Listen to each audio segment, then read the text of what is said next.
الله نحمده ونستعينه ونستغفره ونؤمن به ونتوكل عليه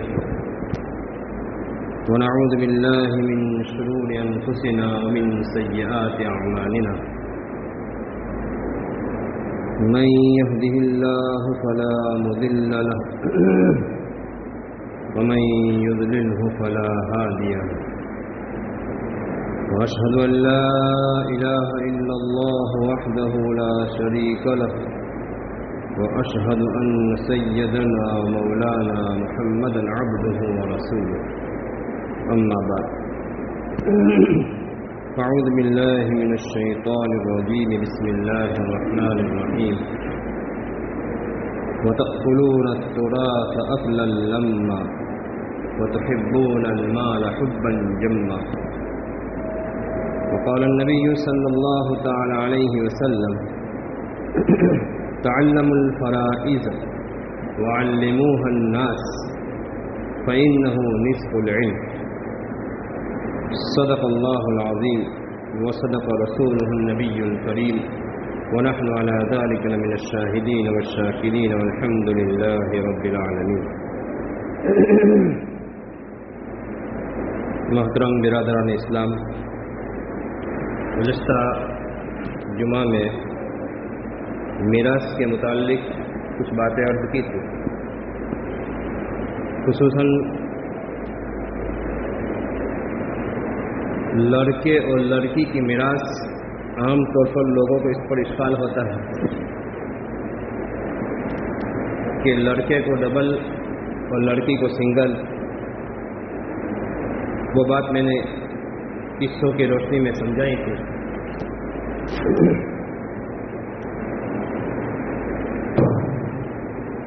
حقیقت میں اعتراض اور اشکال کرنے والے لوگ جو ہیں،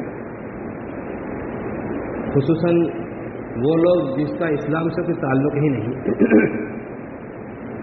ان کے یہاں تو لڑکیوں کو دیا ہی نہیں جاتا ہے.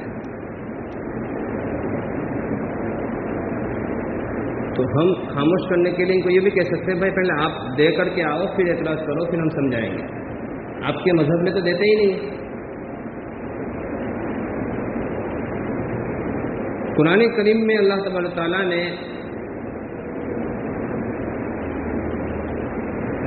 میراث کے احکام جو ہے بہت تفصیل سے بیان فرمائے.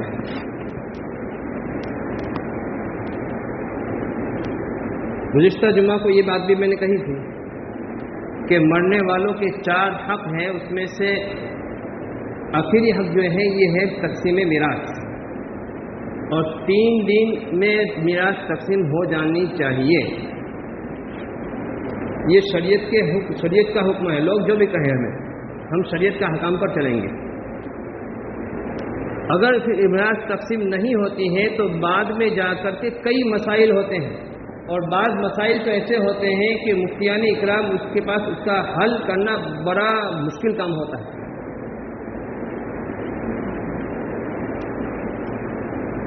مفتی تقی صاحب عثمانی دعوت برکاتہم نے ایک واقعہ لکھا ہے کہ 2 بھائی تھے کہ باپ کے مرنے کے بعد میراث تقسیم ہو گئی، لیکن ایک درخت کا مسئلہ جو تھا وہ ایسے ہی رہ گیا. اس وقت جو ہوتا ہے وہ ہو جاتا ہے، بعد میں اگر رہ گیا تو مسئلہ بگڑتا ہے. اب ایک کہہ رہا ہے کہ یہ میرا ہے، دوسرا کہہ رہا ہے میرا ہے. اب معاملہ پہنچا عدالت تک. کئی سال کورٹ میں جا کر کے کیس چلا. جو ان کو میراث میں دونوں بھائیوں کو جو ملا تھا نا وہ سارا اسی میں چلا گیا. آخر میں فیصلہ یہ آ رہا ہے کہ بھائی اس درخت کے 2 حصے کر دو، ایک اس کو دے دو، ایک اس کو دے دو. یہی کام پہلے کر لیا ہوتا تو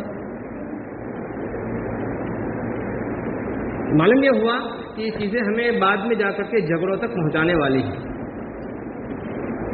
اسی طریقے سے مرنے والے کا جو بھی مال ہو، مما قل منہ و کثر، قرآن میں فرمایا گیا ہے کہ تھوڑا ہو کہ زیادہ ہو، ایک سوئی ہی کیوں نہ ہو، اس کے کھانے پینے کی دوائی کیوں نہ ہو، وہ سارا جو ہے میراث میں اس کو شمار کیا جائے گا. یہ سب وارثین کا ہے. اگر اس وارث میں کوئی نابالغ بچہ ہے تو اس کی اجازت معتبر نہیں ہے. تو اس کو پوچھے بغیر اور اس کی اجازت کے بغیر اگر کسی کو دے دیا ویسے ہی حساب کیے بغیر تو یہ بہت بڑا گناہ ہے. ہاں حساب کر لیا، ذمہ دار لوگ جو ہیں حساب کر لیا اور اس کے بعد اس میں کوئی تصرف کرنا چاہے تو بات الگ ہے. اور تیسرا مسئلہ جو آتا ہے عام طور پر پوتے کا مسئلہ. یہ مسئلہ بہت ہی اہم ہے، اس کو ذرا سمجھیے اور اس پر ان لوگوں کو خاص طور سے جو جس کا اس مسئلے سے تعلق ہے ان کو جا کر کے اس مسئلے کو سمجھائیے. ہمارا اکابر کا یہ معمول رہا ہے کہ جب کوئی آدمی مر جاتا تھا، خصوصاً پوتے کا لڑکے کا انتقال ہوا، دادا زندہ ہے اور پوتا بھی زندہ ہے، تو تعزیت کے لیے جاتے تھے تو وہیں پر دادا سے کہتے تھے کہ بھائی دیکھو یہ آپ کا بیٹا جس کا انتقال ہو چکا ہے، اب اس کا پوتا، اس کا بیٹا جو ہے یعنی آپ کا پوتا، یہ اس کا وارث نہیں ہوگا. اب اس کے لیے کیا کرنا ہے میں آگے بتا رہا ہوں. عام طور پر شریعت کے احکام کو سمجھے بغیر ہم اعتراض کرنے بیٹھ جاتے ہیں. ہمارے ذہن کے اندر ایک بات جما لیجیے اپنے اندر کہ شریعت کا جو حکم ہے وہ ہمارے فطرت کے مطابق ہے، یہ ہماری سمجھ میں نہ آوے بات الگ ہے، ورنہ اس کے اندر کوئی نقص اور کمی نہیں ہے. یہ دین اللہ تبارک تعالیٰ نے مکمل فرما دیا ہے. الیوم اکملت لکم دینکم واتممت علیکم نعمتی ورضیت لکم الاسلام دینا. کامل اور مکمل اسلام سے بڑھ کر کوئی دین ہے ہی نہیں. اللہ تبارک تعالیٰ نے جس دین کو پسند فرمایا ہے وہ ان الدین عند اللہ الاسلام، وہ اسلام ہی ہے. اور ایک تیسری آیت میں فرمایا گیا ہے وَمَن يَبْتَغِ غَيْرَ الْإِسْلَامِ دِينًا فَلَن يُقْبَلَ مِنْهُ. اسلام کے علاوہ کوئی دوسرا دین اور کوئی مذہب اختیار کرتا ہے تو اللہ تبارک تعالیٰ کے یہاں اس کو قابل قبول نہیں سمجھا جائے گا. تو ہم جو ہیں اللہ تبارک تعالیٰ نے جو ہمیں ایمان دیا ہے اس ایمان پر دل سے خوش ہو جائیے کہ اللہ تبارک تعالیٰ نے ہمیں بڑی نعمت دی ہے. تو شریعت کا کوئی بھی حکم ہماری عقل میں آوے کہ نہ آوے وہ اس کے اندر کوئی کمی ہے ہی نہیں. عام طور پر یہ کہا جاتا ہے کہ ایک باپ کے دو بیٹے ہیں، اب اس میں سے دونوں کی اولاد ہے. اسی طریقے سے بیٹیاں ہیں، ان کی اولاد ہے، یعنی پوتے بھی ہیں نواسے بھی ہیں. اب اس میں سے باپ کے بیٹے جو ہیں اس میں سے کسی ایک کا، دو میں سے کسی ایک کا انتقال ہو گیا یا بیٹی میں سے کسی کا انتقال ہو گیا. اب اس مرنے والے نے اپنی اولاد چھوڑی ہے، یعنی پوتا ہے یا نواسا ہے یا نواسی جو بھی ہو. تو شریعت کے اصول کے مطابق جب ان کا چچا، مرنے والے کا بھائی یعنی اس اولاد کا چچا، اس باپ کا بیٹا یعنی دادا کے حق میں وہ بیٹا بنے گا، اور وہ جس کے بارے میں میراث دینے کی بات چل رہی ہے پوتا بنے گا. اب ان کو میراث ملے گی نہیں. کیوں؟ شریعت نے اصول بنایا ہے کہ مثال کے طور پر زید مر گیا، اب زید کا باپ زندہ ہے، اب زید کی اولاد بھی ہے، اب زید کا بھائی بھی ہے. تو زید کے مرنے کے بعد زید کے باپ کی جو ملکیت ہے وہ اس کے بھائی کو ملے گی، بیٹے کو نہیں ملے گی، یعنی زید کے بیٹے کو نہیں ملے گی. اب ظاہر ہے لوگ کہیں گے یار یہ تو اسلام پوتے پر ظلم کر رہا ہے، ایسے الفاظ زبان پہ نکالتے ہیں. یہ ظلم نہیں ہے، یہ ہماری غلطی ہے. شریعت نے ہمیں اختیار دیا ہے، یہی میں بات سمجھانا چاہتا ہوں. مثال کے طور پر ابھی میں نے آپ کو کہا زید کا انتقال ہو گیا، اب زید کا باپ ہے زندہ، زید کی چھوٹی چھوٹی نابالغ اولاد ہے، چاہے نابالغ ہو کہ بالغ ہو، اس سے کوئی لینا دینا نہیں. اب ظاہر ہے کہ اس کو میراث میں سے تو حصہ ملنے والا نہیں ہے. اب شریعت نے باپ کے لیے یعنی زید کے باپ کے لیے ایک آپشن رکھا ہے کہ تو اپنی زندگی میں ان پوتوں کو یا پوتیوں کو، نواسوں کو یا نواسیوں کو جو بھی ہو، ان کے لیے وصیت کر کے جا.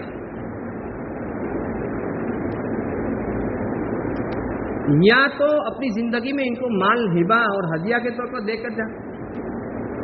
عام طور پر مسئلہ معلوم نہیں ہوتا ہے، اور جب مسائل پوچھنے جاتے ہیں تو بھائی کے بیٹے ہیں، بہن کی بیٹیاں ہیں، بیٹے ہیں، سب محروم ہوتے ہیں، تو پھر لوگ کہتے ہیں کہ ان کو تو دینا پڑے گا نا، یہ دینا پڑے گا، یہ ہمارا نہیں چلے گا۔ یہاں پر آدمی جب مرتا ہے تو اس کا مال جو ہے اللہ تبارک تعالیٰ کی ملکیت میں چلا جاتا ہے، تو پھر اللہ تبارک تعالیٰ کے حکم کے مطابق ان کے رشتہ داروں میں تقسیم ہوگا، اور قریب رشتہ دار ہے تو دور والوں کو نہیں ملے گا۔ تو شریعت نے یہ آپشن دیا تھا۔ مفتی سعید صاحب پالنپوری رحمۃ اللہ تعالیٰ علیہ، جو دارالعلوم دیوبند کے شیخ الحدیث تھے، ان کے 11 بیٹے تھے، ایک بیٹے کا انتقال ہو گیا۔ اب ایک بیٹا جس کا انتقال ہوا اس کے 2 لڑکے تھے، یعنی ان کے مفتی صاحب کے 2 پوتے تھے۔ مفتی صاحب نے اپنے پورے خاندان کو جمع کیا، اور جمع کرنے کے بعد باقاعدہ ان 2 پوتوں کے بارے میں لکھ دیا کہ میرے مال میں سے اتنا اتنا اس کے لیے میں وصیت کر کے جا رہا ہوں، پتہ نہیں میرا کب انتقال ہو جائے۔ اب بتائیے شریعت نے دیا کہ نہیں دیا؟ ہم کہتے ہیں نہیں دیا، محروم کیا۔ یہ محروم نہیں کیا، یہ مسائل کو نہ جاننے کی وجہ سے۔ جب تک دادا زندہ ہے اپنے مال میں سے چاہے ہبا کر دے، ہدیہ کر دے، اس کے نام پر کوئی ملکت کر دے، پوتوں کے نام پر کوئی منع نہیں کرتا اس کو، اور ابھی زندگی میں نہیں کرنا ہے کوئی بات نہیں ہے، لکھ کر کے جاوے، اپنے رشتہ داروں کو بتا کر کے جاوے کہ بھائی میرا یہ پوتا ہے، شرعی اعتبار سے اس کو میراث نہیں ملے گی، اس لیے کہ جو وارث بنتا ہے نا، وارث، اس کے لیے تو وصیت ہے ہی نہیں، اس کو تو شریعت دے گی۔ وصیت کس کے لیے ہے؟ جس کو شریعت کے اعتبار سے حصہ نہیں ملتا ہے اس کے حق میں وصیت ہے۔ مثال کے طور پر آپ کے رشتہ دار میں کوئی غریب آدمی ہے، آپ چاہتے ہیں کہ میری میراث میں سے میں اس کو کچھ دے کر کے جاؤں، تو نہیں ملے گا، اس لیے کہ میراث تو شریعت جو کہے گی ویسے ہی ملے گی۔ لیکن آپ کو شریعت نے اختیار دیا ہے تہائی مال میں سے وصیت کرنے کا۔ اپنے مال کے 3 حصے کیجیے، اس میں سے ایک حصہ جو ہے، حضرت سعد بن ابی وقاص رضی اللہ تعالیٰ عنہ کے بارے میں آتا ہے کہ مرض الموت میں تھے، بیمار تھے، ایسا لگتا تھا کہ اب انتقال ہو جائے گا، تو انہوں نے یہ کہا کہ اللہ کے نبی صلی اللہ تعالی علیہ وسلم، میں اپنا پورا مال جو ہے اللہ کے راستے میں دے کر کے جا رہا ہوں۔ زندگی میں عام طور پر آدمی نہیں دیتے یا کم دیتے، لیکن مرنے کے وقت یہ تمنا ہوتی ہے کہ سب دے کر کے جاؤں۔ اب یہ گناہ ہے، گناہ اللہ کے نبی صلی اللہ تعالی علیہ وسلم نے منع فرمایا۔ کہا کہ آدھا دے کر کے جاؤں، کہا کہ نہ، نہیں دے جا سکتا۔ کہا کہ تہائی، 1/3، تو کہا ٹھیک ہے۔ پھر اللہ کے نبی صلی اللہ علیہ وسلم فرماتے ہیں کہ تہائی بھی بہت ہے، تم اپنے رشتہ داروں کے لیے مال چھوڑ کر کے جاؤ، یہ بہتر ہے اس بات سے کہ تمہارے رشتہ دار بعد میں جا کر کے بھیک مانگے۔ تو شریعت کا حکم ہے کہ اپنے تہائی مال میں سے آدمی وصیت کر کے جائے، اور وصیت کر کے جائے گا تو غریب رشتہ داروں کو، پوتوں کو، یعنی جو بھی ایسے لوگ جو ہمارے وارث نہیں بنیں گے ان کو ہم دے سکتے ہیں۔ ایک بات تو یہ ہوئی۔ دوسری بات یہ کہ عام طور پر بعض مرتبہ ایسا ہوتا ہے، کوئی رشتہ دار ہمارا دشمن ہوتا ہے، یعنی دشمنیاں ہوتی ہیں آپس میں، کوئی بیٹا نافرمان ہوتا ہے، تو بات یوں کہتا ہے کہ بھائی جا، اب میرے مال میں سے تجھے حصہ نہیں ملے گا۔ یہ بھی خلاف شریعت ہے، اس کے ختم کرنے سے حصہ ختم نہیں ہوتا۔ اللہ کے حبیب صلی اللہ تعالی علیہ وسلم فرماتے ہیں، میں حدیث کے الفاظ میں آپ کو سنا دوں، ان الرجل لیعمل والمرأة بطاعت اللہ 60 سنة، کہ کوئی مرد کوئی عورت جو ہے 60 سال تک عبادت میں لگے رہتے ہیں، نماز پڑھتے ہیں، روزہ رکھتے ہیں، حج کرتے ہیں، ساری عبادتیں کرتے ہیں، لیکن ثم یحضرهم الموت، پھر جب موت کا وقت آتا ہے تو اس وقت فیضاران فی الوصیۃ، وصیت ایسی کر کے جاتے ہیں جس کے ذریعے سے کسی کو نقصان پہنچے۔ مثال کے طور پر میں مر رہا ہوں، میرے فلاں بیٹے کو حصہ مت دینا، وہ میرا نافرمان تھا۔ تو کون ہوتا ہے نا کہ منع کرنے والا؟ تیرا مال جو ہے وہ مال تیرے مرنے کے بعد اللہ کی ملکیت میں جائے گا، اور اللہ کی ملکیت میں سے پھر ورثہ میں جائے گا، وہ بھی اللہ تبارک تعالیٰ کے حکم کے مطابق۔ پھر یہ ہوتا ہے فتجیب لہم النار، وہ 60 سال 70 سال کی عبادت کرنے والا جس کی غلط وصیت کر کے جاتا ہے، جس کے ذریعے سے اپنے رشتہ داروں کو نقصان پہنچا کر کے جا رہا ہے، اللہ تبارک تعالیٰ ان کی ساری عبادتوں کو برباد کر کے اس کو جہنم میں ڈال دیں گے۔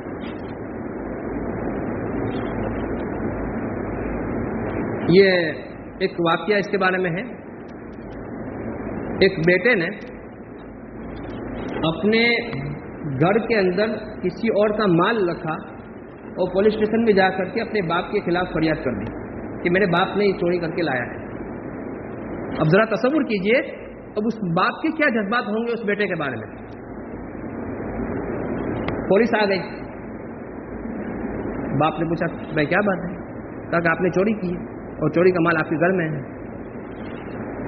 باپ سمجھ گیا کہ یہ میرے بیٹے ہی کی شرارت ہے.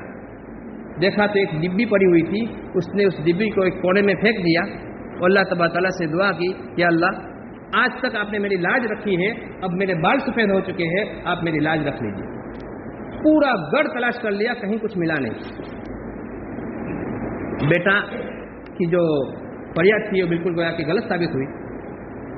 اب یہ باپ جو ہے ایک مولانا کے پاس جا رہا ہے اور کہہ رہا ہے کہ میں وصیت کر کے جاؤں کہ میرے بیٹے کو میرے مرنے کے بعد حصہ نہیں ملے گا.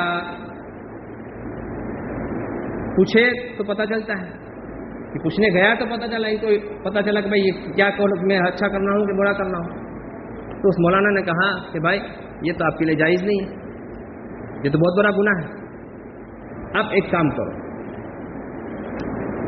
آپ کا بیٹا اور اس کی بیوی یعنی آپ کی بہو جو ہے وہ الگ رہ رہی, آپ کبھی ان کے پاس جایا کرو اور ان کو ہدیہ دیا کرو, ہدیہ دیا کرو. حدیث میں آتا ہے تحادو تحابو, آپس میں ایک دوسرے کو ہدیہ دو تو آپس میں محبت بڑھے گی. تو انہوں نے اس پر عمل کیا. اب ظاہر ہے کہ جب چند مرتبہ ایسا ہوا تو باپ کے ایک مرتبہ گیا تو بیٹا جو ہے پاؤں میں گر گیا اور کہا کہ ابا مجھے معاف کر دیجیے. تو معلوم یہ ہوا کہ ماں باپ کو چاہیے کہ اپنی نافرمان اولاد کے لیے دعا کرے, بد دعا نہیں, اس لیے کہ بد دعا سے اس کی دنیا بھی برباد ہوگی اور آخرت بھی برباد ہوگی. ہمیں کیا ملے گا؟ حضرت نوح علیہ السلام کا مثال ہمارے سامنے ہے. بیٹا جا رہا ہے, نافرمان ہے, ان ابنی من اہلی, اے میرے اللہ, اے میرے پروردگار یہ تو میرے اہل و عیال میں سے. تو معلوم یہ ہوا اس کافر بیٹے کی ہدایت کے لیے دعا کر رہے تھے حضرت نوح علیہ السلام. تو ہمیں چاہیے کہ ہم اپنے اولاد کو محروم نہ کریں, بلکہ اگر نافرمان ہیں تو ان کے لیے دعا کرتے رہے. باپ کی دعا جو ہے اللہ تبارک تعالیٰ بیٹے کے حق میں ضرور قبول فرماتے ہیں.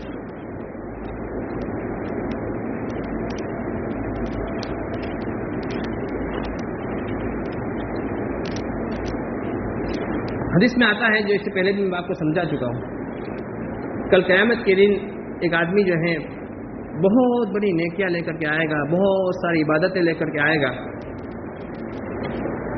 لیکن دنیا میں اس کے ساتھ اتنے لوگوں کے حقوق وابستہ ہوں گے کہ پہلے تو ساری نیکیاں اس کی لوگوں کو جاتی رہے گی, اس کے بعد بھی حق پورے نہیں ہوں گے. تو اللہ تبارک تعالیٰ فرمائیں گے کہ ان گناہ جس کا حق ہے نا اس کے گناہ اس کو ڈال دو. حدیث میں آتا ہے کہ یہ سب سے بڑا مفلس آدمی ہے کہ اس کے پاس کچھ نہیں ہوگا, اتنی سارے نیکیاں لے کر کے گیا تھا, کسی کی غیبت کی تھی اس کو نیکیاں دے دی گئی, کسی کا حق دبایا تھا اس کو یہ نیکیاں چلی گئی. اب ذرا سوچئے کہ جس حق آدمی نے کسی کی میراث میں کسی کا مال دبا لیا تو کل قیامت کے دن اس کا کیا بنے گا. اس کے متعلق اللہ کے نبی صلی اللہ علیہ وسلم فرماتے ہیں من قطع میراث وارثہ, من قطع میراث وارثہ, جو آدمی کسی وارث کی میراث کو کاٹ دے گا یعنی نہیں دے گا, قطع اللہ میراثہ من الجنہ یوم القیامہ او کما قال نبی صلی اللہ علیہ وسلم. اللہ تبارک تعالیٰ کل قیامت کے دن جنت میں سے اس کا حصہ کاٹ دیں گے. ظاہر ہے کہ دوسرا حصہ متعین ہے, وہاں سے نکلا تو پھر جہنم ہی ہے. اللہ تبارک تعالیٰ ہمیں ان باتوں پر عمل کرنے کی توفیق نصیب فرماوے. وآخر دعوانا الحمد للہ رب العالمین.